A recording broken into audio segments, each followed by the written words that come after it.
kada pindot, may nalo ka more! Register, magyaya, vote at react at makipindot sa mga palaro ng PAN. Huwag bibitaw araw-araw para sa chance manalo ng 50,000 pesos dito sa Pindot Painalo Ka Trabay MVP.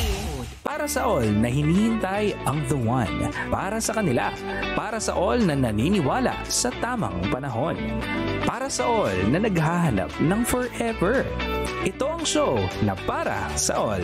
With your storyteller, Jameson Blake. Hi! Ako po ulit si Jameson Blake at andito naman po tayo para sa inyo. Para sa inyong lahat na naghahanap ng forever. Para sa lahat ng mga nabasted dyan. Para sa mga iniwan o yung mga hanggang tingin na lang. Para sa inyo to. Ito ang Para sa All.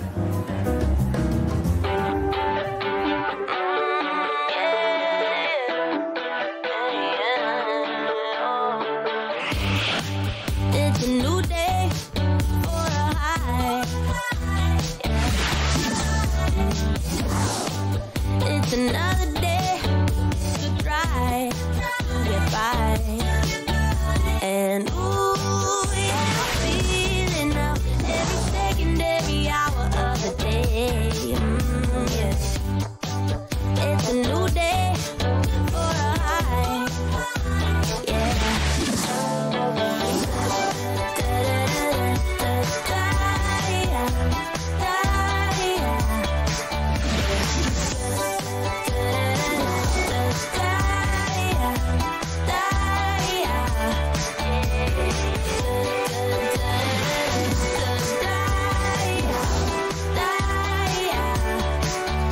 Flying like I'm weightless, yeah, I'm losing all my senses, and it's making it impossible to die.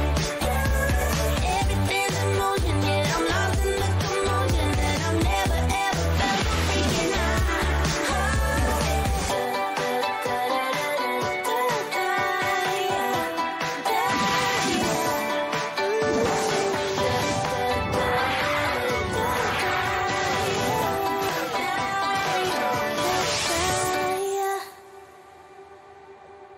Isang munting survey muna.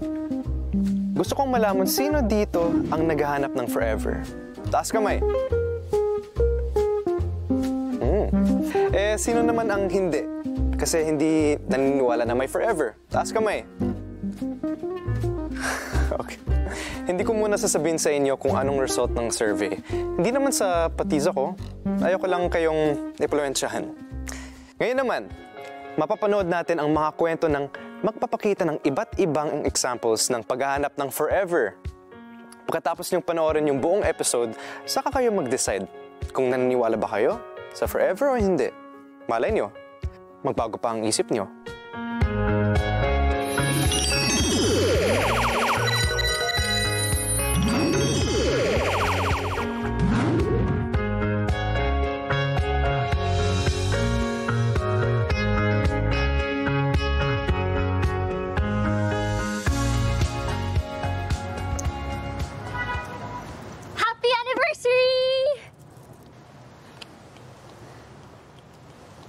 Hindi ka naman masaya. Sino ba magiging masaya eh? Sineselebrate natin yung 1 taong panliligaw ko sa'yo. Di mo pa ba ako sasagutin? Okay lang yan. Love mo naman ako, di ba? Gusto ko lang naman sagot. Ganito kasi, love is a precious thing. It takes time. Minsan, one day, boom! Mafe-feel mo na lang yung magic. Ako kasi, pag nararamdaman ko na yung love, bumibilis yung tibok ng puso ko. Yung parang nag-e-exercise. Talaga? Hindi ibig sabihin sa loob ng 1 taon. Hindi mo pa nararamdaman sa akin yun? Oo. Pero malapit na. Feeling ko talaga malapit na. So, kapit lang, B. Kapit lang. Basta gusto ko lang talaga makasiguro. Huwag ka lang mag-give up. Yun lang ang hinihinga ko sa'yo. Diba akin to? cute! Thank you! Wait. Akin din ba yan? Ang ganda! Alam na alam mo talaga yung tipo ko. Isang taong ligawan ba naman eh? Ha? Ano yun, B? Wala. Sabi ko, buti nagustuhan mo yung gift ko sa'yo. Alam mo, never pa akong tumagal ng ganto sa panliligaw. Kasi dati pag umaabot na ng ganto katagal, iniisip ko kasi, wala nang pag-asa, kaya susuko na lang ako. Pinapagalitan na nga ako ng mga tropa ko eh. Sinasabi nila, wala daw ako mapapala sa'yo, pero wala eh. Ang lakas kasi talaga ng tama ako sa'yo eh. Matthew, wait lang. May tumatawag na. Hello? Dinedate mo pa rin ba yung dead na dead sa yung manliligaw mo? Di ba sinabihan na kita na itigil mo na yan kasi pinapaasa mo na lang siya? Kawawa naman si kuya. Narinig ko pa naman na may ibang nagkakagusto sa kanya. Nagmumukha lang siyang tanga sa'yo. Bes, wait lang. Text na lang kita.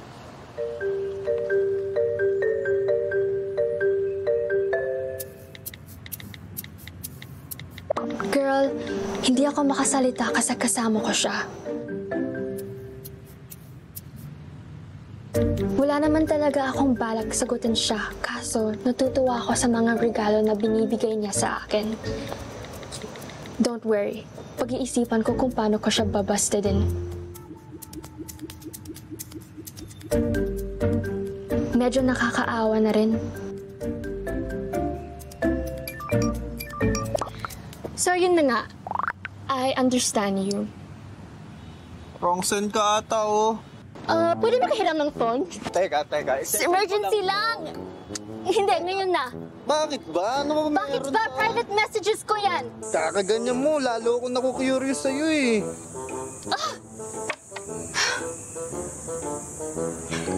Kapag hindi mo ako sinunod, babasta din kita. Isang taon mo na sinasabi sa akin yan sa tuwing meron akong ginagawa na hindi mo nagugustuhan. Hindi na ako naniniwala. Hindi ako nagbibiro. Babasta din kita. Totoo na to. Yan. Yan ang kasunod na linya. Totoo na to. Pag hindi ka tumigil, mag-walk out na ako ngayon mismo. Alam ko na rin yan. Gas-gas na yan.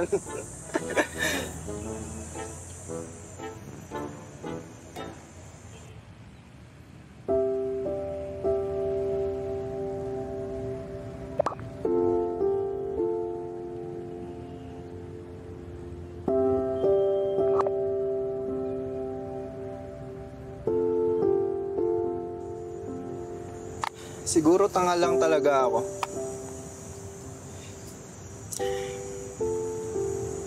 Kaso, ano naman magagawa ko, di ba? Meron kasi akong gusto sa'yo eh.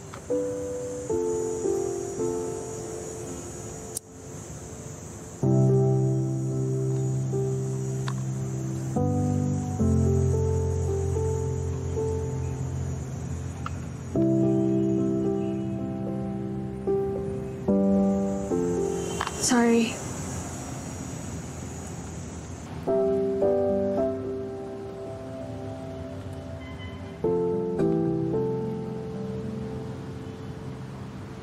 Siguro, salamat na lang sa lahat ng oras. Ingatan mo palagi yung sarili mo.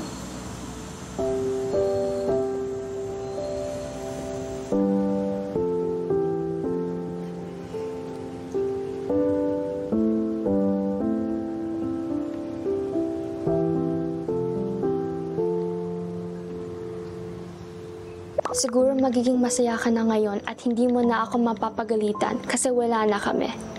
Na-wrong send kasi ako sa kanya.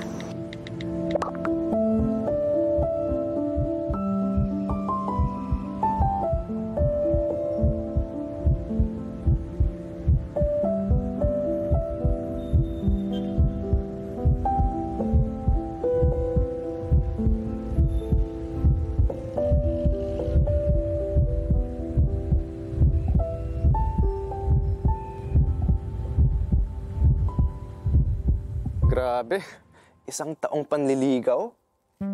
Saludo ako sa'yo, bro. Parang nakakabilib talaga yung effort niya. Alam mong seryoso siya, kaya niya talaga tsinatsaga. Pero girls, kailangan ba talaga forever magpaligaw?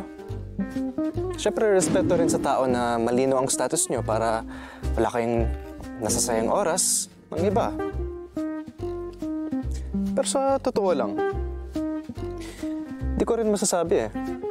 Kapag gusto mo talaga ang isang babae, hanggang kailan mo siyang kayang ligawan, balay mo sa tiyaga, mahanap mo ang forever mo, di ba?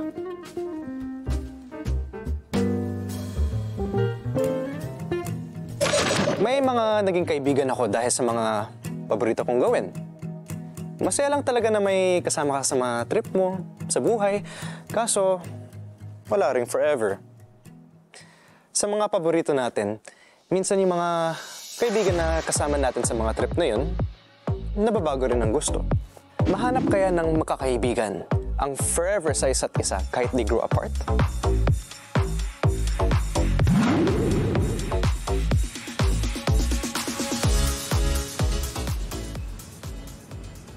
Alam mo, hindi mo naman kailangan mag-chopsticks, di ba? Meron akong kutsara tinidor dito. Baka gusto mo. Eh, hindi naman yun ang tamang pagkain ng ramen. Maggalit sa yung Text 24. San? Nandito ba sila, Haler? Basta. Bestie, saan tayo bukas? Di ba nag-ramen na tayo today? Punta naman tayo dun sa sa Korean photo booth, sa mall. Di ba ini-endorse yun ng Text 24? Punta tayo. Eh, nakailang bisita na tayo dun eh. Eh di, nood na lang tayo ulit ng concert nila. Eh, pero sumusobra ka na ata. Eh, kakapanood lang natin sa kanila kagabi. Tapos nagpuyat pa tayo dyan. Eh ano ba? Gusto ko lang ma-feel yung presence nila sa lahat ng ginagawa natin. Nood tayo. El, okay pa yun sa unang buwan. Sipang sa sipang tayo parehas. Pero 6 months na silang nagdisbando. Wag na wag mong sasabihin yung salitang yan! Buo pa sila! Ano ba? Gumagawa sila ng bagong album habang kumakain tayo ng ramen. El, may problema ka na ata sa utak. Sumusobra ka na talaga.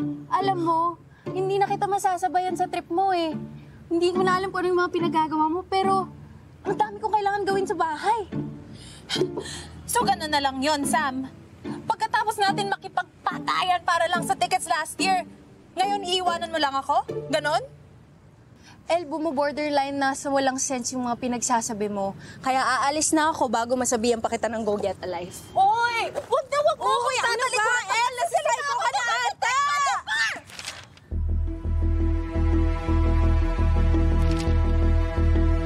Si Minho to ah! Di ba member to ng K-pop group na Y2K? Ba't ka meron nito? Anong ibig sabihin nito? Ha? Ba't meron ka? Ha? Eh, nagustuhan ko yung kanta nila eh. Alam mo kung anong gusto kong marinig sa'yo. Aminin mo na. Sabihin mo, Sam. Okay, so sinastahan ko na sila ngayon. Bias ko si Minho. Ano bang problema doon? Girl, wag kang ang OA. Walang camera, oh. Okay. Naintindihan ko. Gets ko na. Kaya pala ayaw mo na akong samahan sa mga trip ko. Kasi may bago ka ng stan. So, aminin mo na. May bago ka ng kasama sa pag-stan sa Y2K, no? Oo, ate ko. Sa kanya ko rin kasi narinig yung music ng Y2K.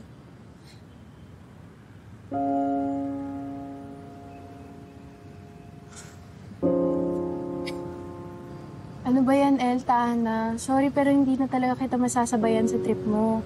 Kailangan mo mag-move on, mag-disband na sila. Ganyan talaga yung ending ng mga boy bands. Alam ko naman kahit na mag-tito or maglolo sila, yun pa rin ang ginagawa nila. Wala talagang forever sa ganyan, El. So, ibig sabihin, iwan mo rin ako? Hindi na tayo magiging sisters forever? Anong kinalaman yun sa pag-disband ng Text 24? Baka nakalimutan mo. Sila yung reason ko ba't naging friends tayo. Kaya naman kita pinipilit sa mga trip ko. Kasi ever since na nag-disband ang Text 24, hindi na tayo nagbabonding masyado. Hindi na tayo ganun ka-close, kagaya ng dati. Halos wala na tayong mapag-usapan nga eh. Kaya lang naman tayo walang mapag-usapan dahil yung bukang bibig mo puro Text 24 eh. Try mo kaya mag-search sa Google. Hanapin mo doon kung may latest news pa sila. Nung minsan nga, nagkukwento ako tungkol sa crush ko sa school. Parang wala ka man lang narinig. Tapos maya-maya, yung pinag-uusapan mo or topic mo, puro Text 24 na naman. Sa tingin ko, El, kailangan mo na talagang mamili. It's either mag-move on ka or hindi na talaga kita masasabayan sa mga trip mo. Hindi na talaga tama. Wala na talaga sila. Kailangan mo matanggap yun. So, kahit wala na yung Text 24, tuloy pa yung bonding natin? Tayo pa rin ang mag-best friend? Oo naman, El. Siyempre naman. Kaya lang naman nagkalayo yung friendship natin dahil sa obsession mo dyan sa Text 24 eh.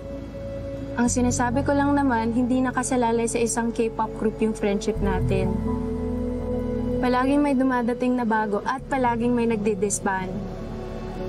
Pero itong friendship natin, El, forever to.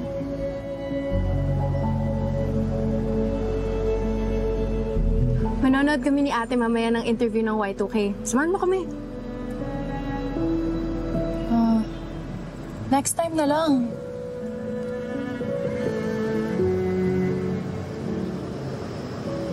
Kwentuhan mo ako tungkol sa crush mo. Si Gab? Yung magaling mag-gitara? Ay, wow! Naalala mo pala yun? Of course. Grabe, nakita mo ba kami last week? Wow! Inspired! Oo, ibang level talaga na. Coffee date, ganon? Oo, dahil lang sa coffee date na yun. Feeling ko na talaga may forever na talaga kami. Yun! Dapat talaga friendship forever. Kasi ang mga material na bagay, kailangan man natin o gusto natin, ay pwedeng mawala o magbago. Pero ang kaibigan, hindi. Nag-iisa yan. Sa tingin mo ba makakaabot tayo ng PBA? Wala namang mali sa ginagawa natin, di ba?